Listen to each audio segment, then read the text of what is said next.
What's up, Mzansi? You are listening to the world's best podcast presented by One Efra Digital Media Awards, Food for Mzansi's very own Farmers Inside Track podcast.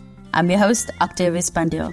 Have you ever wondered where seeds come from or who's behind South Africa's seed quality standards? Well, over the next few months, we'll introduce you to South Africa's national seed organization, Sansor, Mzansi's designated authority on all things seeds in the country.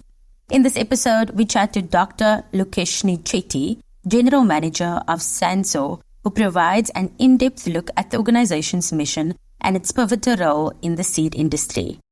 Dr. Chetty, welcome to Farmers Inside Track. It's absolutely lovely to have you with us today. You know, Sansor is established in 1989, the South African National Seed Organization, and it has quite a long history. But for those unfamiliar with your work, can you introduce Sansor and explain your mission? Hi, Octavia. Thanks. That's a really good start off point. Sansor is the South African National Seed Organization. And often when people ask me, where do I work? And I say, I work at a seed organization. They say, seed? What's that?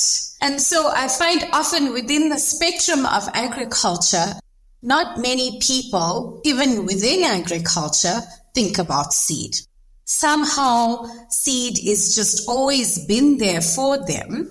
But my message to anyone who asks me about this is the basis of agriculture is seed.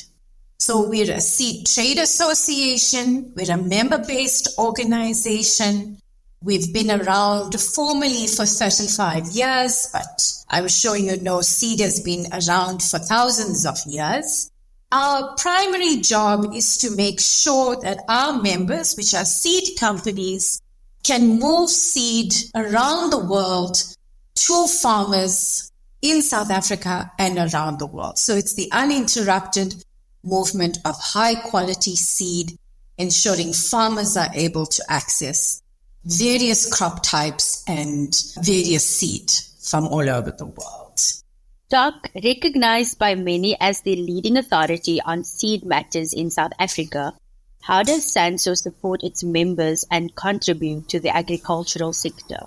As a member-based organization and a seed trade association, our primary job is representation. So we engage with our members to represent them on numerous issues that impact seed trade. These are things like national policy issues, global policy issues, international treaties and conventions. We engage with them on dealing with seed trade barriers, phytosanitary barriers. Another area of engagement and representation is quality seed. Sansor is also the national designated authority for seed certification in South Africa, and we certify seed on the South African Seed Scheme, OECD Seed Scheme, and the ayahuasca Seed Scheme. So numerous issues that impact seed trade, that is our core focus. Could you provide an overview of South Africa's seed industry, including its main components and how they actually interact?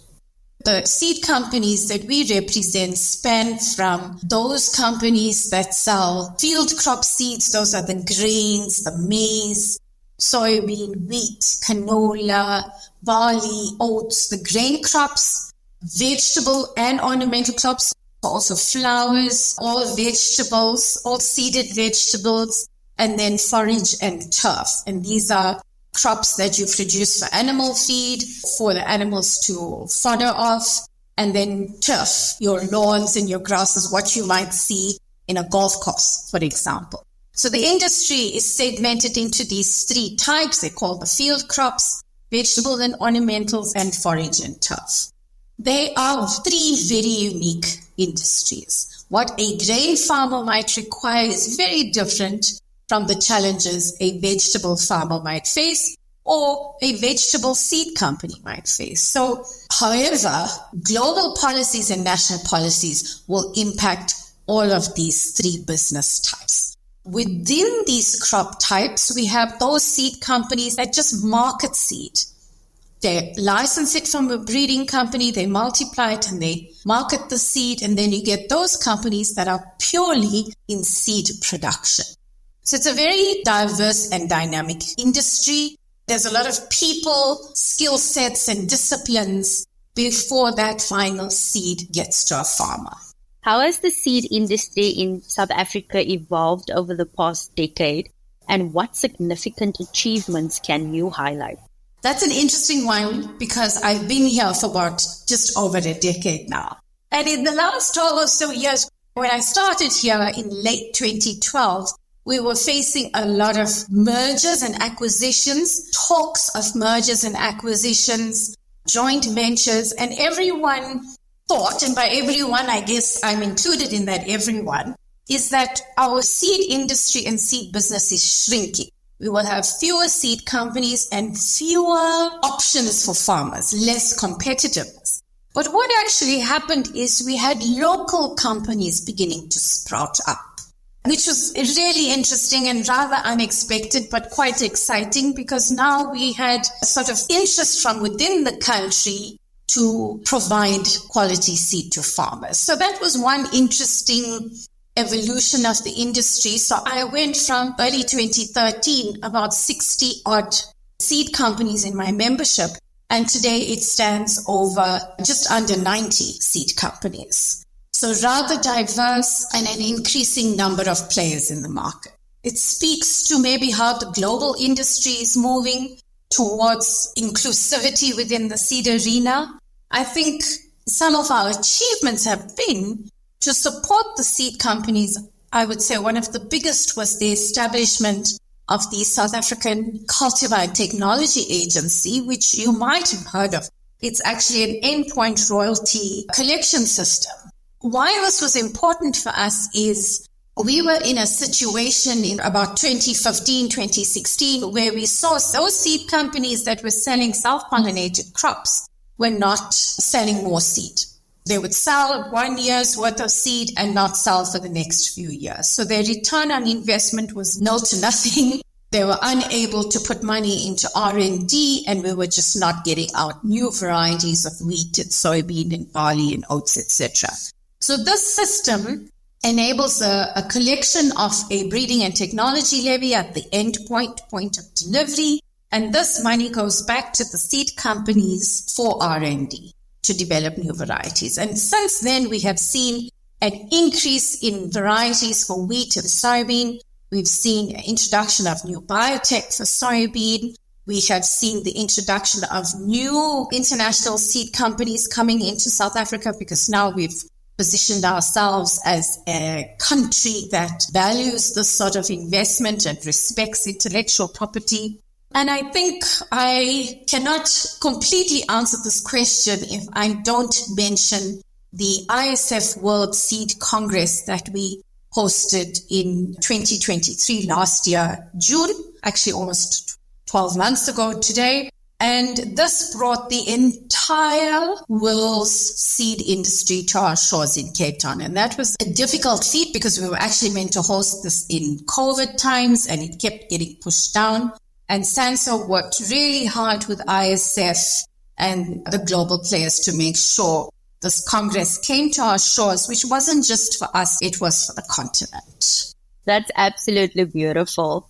While we were talking through the highlight, what are some of the key challenges currently faced in the food industry in South Africa? No day goes by without a new challenge in the seed industry. And I want to reiterate something I mentioned earlier when we started chatting was nobody really knows about seed. It's not something attractive. It's not something the average person can relate to. If I probably said seed, they probably think it's the stuff we sprinkle on our yogurt in the morning. But it is, again, the basis of our agriculture and any country's agriculture. And I think one of the biggest challenges we face is the undervaluing and the underappreciation of seed. And maybe probably work my whole life trying to give this message out to any and all who will listen to me. But with that, there are the usual challenges. Climate change. I don't need to mention to you that we are just receiving the havocs of climate change today. We don't know what's coming next. And how do we keep a sustainable industry under the current climate? It's not just about developing varieties that can deal with the weather, but also how do we put humans on the field? How do we put workers on the field in scorching temperatures? The climate change is really a reality, not something to be expected for in the future. I think another one is non-scientific regulations, unjustified regulations that we face with any given day. Some country is going to say we can't have seed from this country, or we can't bring in seed because we are unable to meet certain criteria. And another one that's an interesting one is this changing in trends. During COVID, we had a spike in healthy eating. In fact, during COVID, it was so interesting. Every single person in this country wanted to buy seed and be a gardener and plant their own food. And so you had these trends of interest from society. And these trends not just go to wanting to be a gardener, it goes from, I think I want to be vegan. We have philosophical issues. I want to be vegan. I want plant-based proteins. And then you have the other ones. I don't know what to call them, but today I want to be a keto follower and I only want to eat meat. So we have these trends and convenience. People want more convenience in their life. At the same time, you have their families that are unable to put food on the table. We have to think about affordability. Farmers are facing challenges and they are key to our industry. They have to deal with diseases and pests and climates. The seed industry has a multi-client base, and we have to consider all of that when scientists breed new varieties. So these are ongoing challenges, Octavia. I'm just mentioning a few. What's interesting of what you mentioned is how multi-layered the seed industry actually is and who the seed industry actually covers, which is a broader aspect of the consumer, a broader aspect of the farmer. It's so multifaceted, the industry, that you cannot say from today on that you do not know Sansor, or you do not know what the contribution of Sansor actually is. Absolutely, Octavia. And if I could just put out a message before I sort of interrupt your questions, is when you go to the supermarket and you buy your breakfast cereal, or you go to the produce section to buy your vegetables, please remember that behind each of those products, whether it's your cornflakes or your wheat bix or the salad mix that you might buy, there was a multitude of scientists that came together over a period of 10 to 20 years per variety to develop that attractive lettuce and that wheat bix that gives you sustenance in the morning and fills your day. There's a multitude of scientists in this global and national seed industry that make sure you get fed every day. No, definitely. It makes you realize so much more than you should have known about the industry and where your food actually comes from and how that is progressing in today's time. My final question is, what are the most significant trends in South Africa's seed industry today? And how do you envision the industry evolving over the next 5 to 10 years? South Africa is not a standalone player in the seed industry. We are not a country we breed our own seed, we produce our own seed. That doesn't exist anymore. Maybe that might have existed 100 years ago. But today's seed world, seed is bred in one nation, produced in another nation, and sold in a third, fourth, fifth nation. We are part of a global whole, and we're a contributor to this global whole. We are not just takers. South Africa, for example, is, I stand to be corrected, Octavia, but probably the second largest onion seed producer for the world. That basically means every fourth or fifth person has eaten an onion of which the seed was produced in South Africa. There's no stepping away from our global position. In Africa, we are a leading seed country. We're actually leading in agriculture, and there's no stepping away from this. We actually have to stand up for it now and make sure that we can continue to lead and support within the continent. So the trend is a global seed space. We are all dependent on each other. We are all actually also competing with each other. Countries are competing with each other for seed or grain. We're looking for markets, and there are people to be fed. So we will see more of trying to access new markets, trying to bring in different varieties into South Africa, or maybe even crop types. I think we might even see a bit of a focus on what some might call orphan crops. It sounds terrible as a word, but it's just those crops that have been eaten more by traditional communities, and they might bring nutritional value into diets today. So we're looking at inclusivity. We're going towards the direction of inclusivity, and we need to be a part of that as a country, as a business in a whole. The most important thing that would be required of us going forward is our agility. We need to be agile. We have to keep changing and being on the forefront and trying to preempt problems and needs and seeing to what that might be. Thanks so much, Dr. Lukeshni Chetty, General Manager of Sansor. For more on the topic, visit www.foodformzansi.co.za. And that's a wrap. Remember to subscribe to our podcast on your favorite platform. From me, Octavius Pandil, our technical producer Megan van der Vent, and the rest of the hashtag Team Foodformzansi. Thanks for listening. Life in South Africa can be a lot. I mean, scroll through Twitter for a minute and tell me I'm wrong. Thank God for South Africans though, right? We're inspiring, and even on the bad days, we fight back with a smile. That's why I love Foodformzansi so much. We're not ashamed to celebrate the ordinary unsung heroes who work every day to put food on our nation's tables. Go to foodformzansi.co.za and never miss an inspiring story.